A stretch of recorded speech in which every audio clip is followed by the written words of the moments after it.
Next time someone comes with a tray of brownies to make me try it, I am never saying no.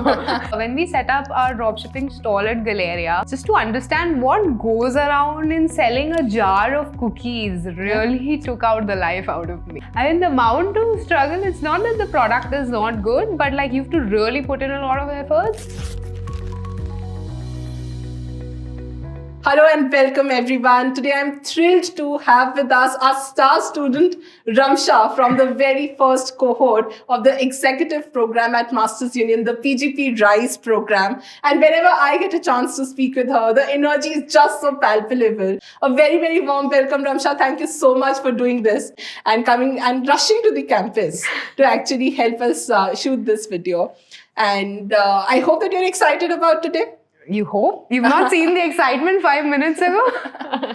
Absolutely, absolutely. So, Ramsha, would love to understand from you that, you're a part of the central team at ITC, been there for almost 5+ years, now a part of the team who's managing food delivery for ITC Pan India.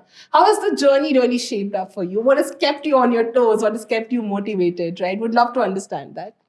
Yeah, I mean, ITC is a great brand to be with. Honestly, I started my career with ITC. I graduated from IHM Bangalore and straight away joined ITC as a management trainee.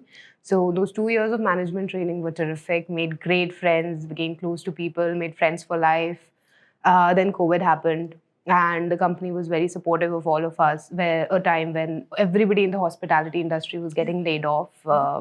And there were tough times, but ITC stayed put with us and they supported us in everything we did. Then I graduated after 2 years as a duty manager. I joined ITC Maratha, one of the busiest hotels, where I was managing hotel operations as in the capacity of a duty manager. Post that, this interesting opportunity came to me where they proposed for me to join the takeaway and food delivery vertical. Since as management training, we had done a lot of research as well during our phase when operations were not happening. So I was happy to take up the offer because it's an interesting role. It's a very entrepreneurial role if you look at it that way in a company legendary as ITC. So that's how my current role happened. So super interesting to hear that, already you have played, part in kind of roles where you've had to act in a very entrepreneurial kind of a setup, right? And makes much more sense for you as you believe that you're a doer. Right. But, given that the journey has been going great, the opportunities that are coming by are great, right? Why did you want to come back to college? You'd love to understand that, yeah?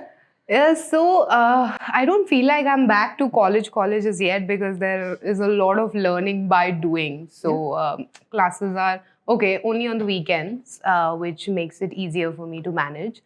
I think I changed from my operational role at ITC as a duty manager to more of a strategy-centric role in the central headquarters. That was when I realized that there's a gap in my learning from where I started and where I am today. And that is when I realized it's time to do an executive MBA.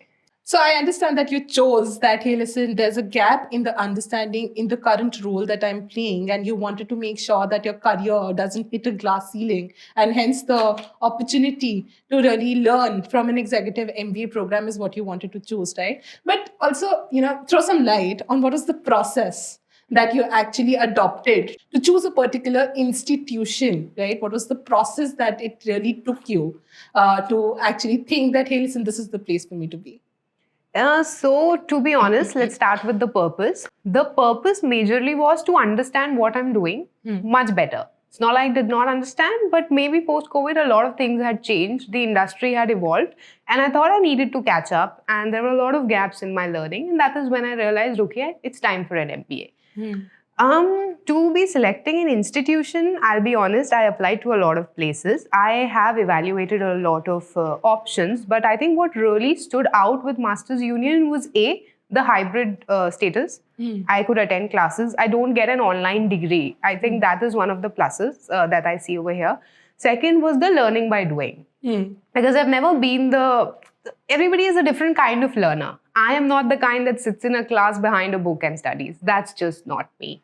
So I think that is something that stood out the most for me, which is learning by doing. And I think till date, 6 months into the program, that is the one thing that I'm most proud of and I'm happy doing. Fantastic. So happy to hear that. And I think that ends up being the underlying philosophy at Masters Union. We learn business by doing business, right? And I Absolutely. think that's again something which really stands us apart, because the kind of learning that students are actually able to get out of this kind of a pedagogy is unparalleled, right? But coming to that, as you said, that you are a learner who actually learns by doing, right? And those are the kind of learners we promote here at Masters Union, right? What do you think about your peers, your classroom peers who actually you sit and learn together with, right? Who are the people you actually come to learn with, right? What your experience has been with respect to the classroom here at Masters Union for the PGP Rise program? So honestly, it's been a lot better than I expected, because coming to an exec MBA where half the batch is hybrid and half of us are here, and we also have the option of attending online. I did not think that maybe perhaps I wouldn't gel up as much or hang out as much with my batchmates as much as I have. Yeah. So I think you guys have done a phenomenal job there of making all of us chill together, get to know each other, and kind of ease into the environment. So I think kudos to you for that. Secondly, I feel my colleagues have helped me understand my surroundings much better, open my horizons.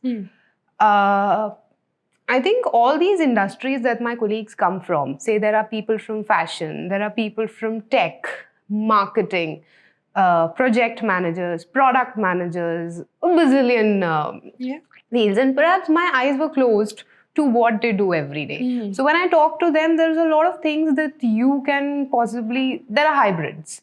Like, let's say, design thinking and all that stuff that project managers are good at. There are things that we use it in hospitality every day. When we are designing menus or products and offerings, it's all about the experiences that we give. And I think we were not thinking that way earlier. Perhaps I wasn't. I'm not sure about the others. And I think my batchmates really opened my eyes there. Yeah. So I'm not going to pick any names because they're all my favorite guys. I love all of you. But I think there's this one person who's really pushed me to ask the why in things. Like, so if this bottle is placed here, why is it placed here? There has to be a reason behind everything.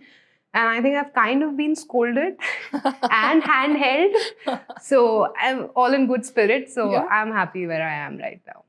Oh, that's fantastic. I mean, I think some of the most brilliant moments of your life, right? In fact, mine too, come from the time when you are in a setup where you are wanting to expand your horizons, right? And if you have supportive people who can actually come ask you these deep questions of saying why, how, what, etc., right?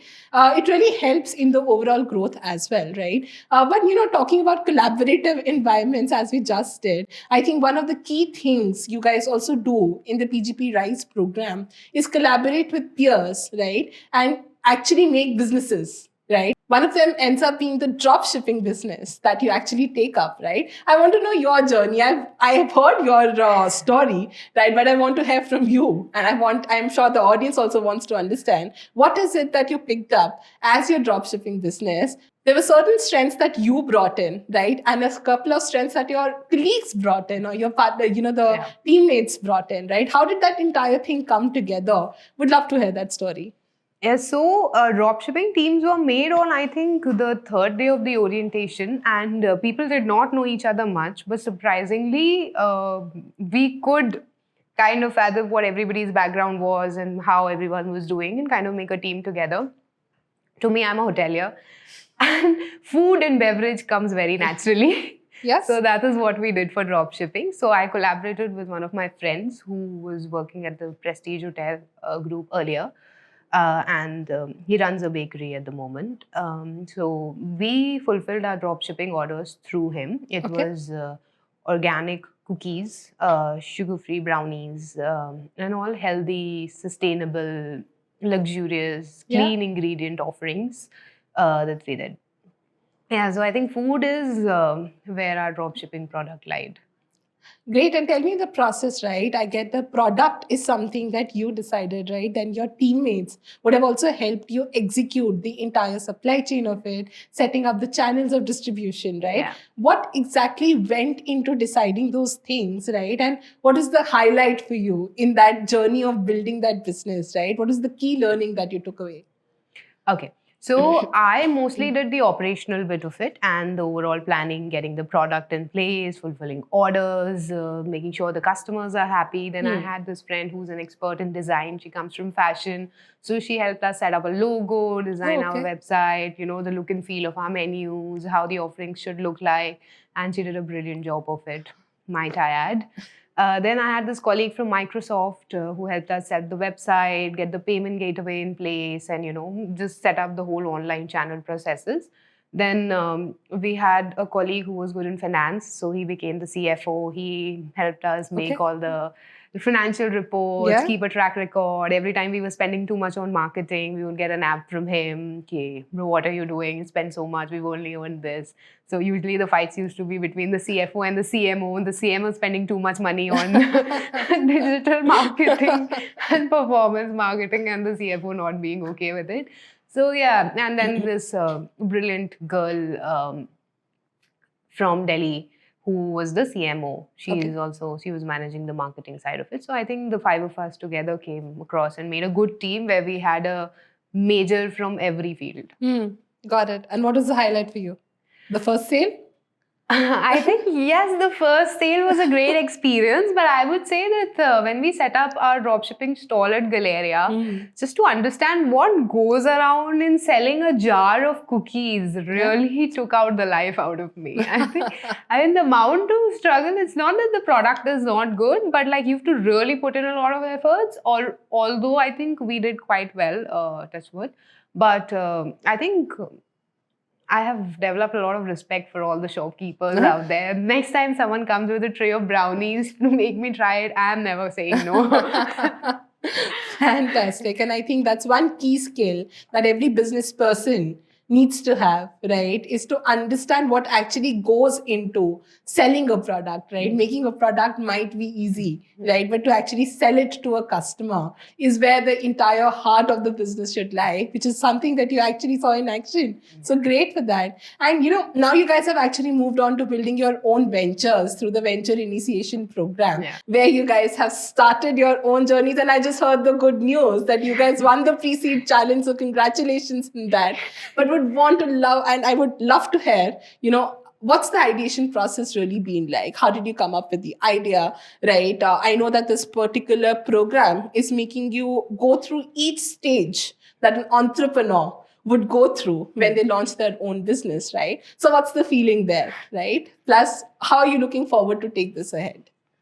So about VIP, I'm working with these three brilliant engineers from my batch, and we're building a Shopify for hotels. Oh, okay. That's a one-line pitch, Shopify for hotels. So what it is for the smaller businesses, they don't perhaps have the resources or the ability at the moment or the expertise to go on and build their own websites, go on and kind of show out there to the world who they are actually and what they are doing. We're building a platform for them to be able to build their own websites, to be able to handle their own direct operations. Because if you look at the online channels, the reservations have been growing 10% year on year. And if I ask you, Mehak, in fact, what was the last time that you made an offline reservation?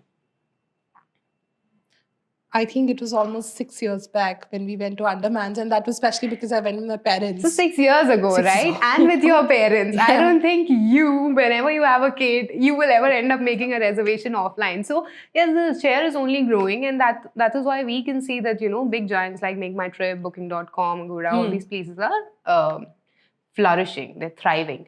So what we decided is, for me being a smaller hotel, losing, let's say 20-25% commission to these giants, why don't I step up and build my own website? It also makes me more credible. To be able to build my own identity, kind of get out there, I think I should be able to do it easily on the website. So under 60 seconds, we've not decided 30 seconds, 60 seconds, because the MVP is not yet out and I'm telling you too much, so keep it to yourself. So yeah, I should be able to just get out there, have a payment gateway integration, and be able to get direct bookings for my hotel. Yeah. So this is just the initial bit of it. Then eventually we'll get into a full stack tech solution, kind of, get into PMS, guest management, Opera, kind of the whole model for smaller hotels. That's what the plan is right now. Fantastic. And does this excite you? Does this feel like $1 billion idea? Well, we won, so I hope it's $1 billion idea. And in my head, it is. But I think the moment that the VCs validated it, kind of really solidified my stance. No, fantastic. And you know what? This brings me to a very, very important question, which I think will also have you introspect a bit more, right? I'm sure that when you were charting your journeys before you joined Masters Union, right, there would be a plan in mind, right? A path that you would have envisioned per se, correct?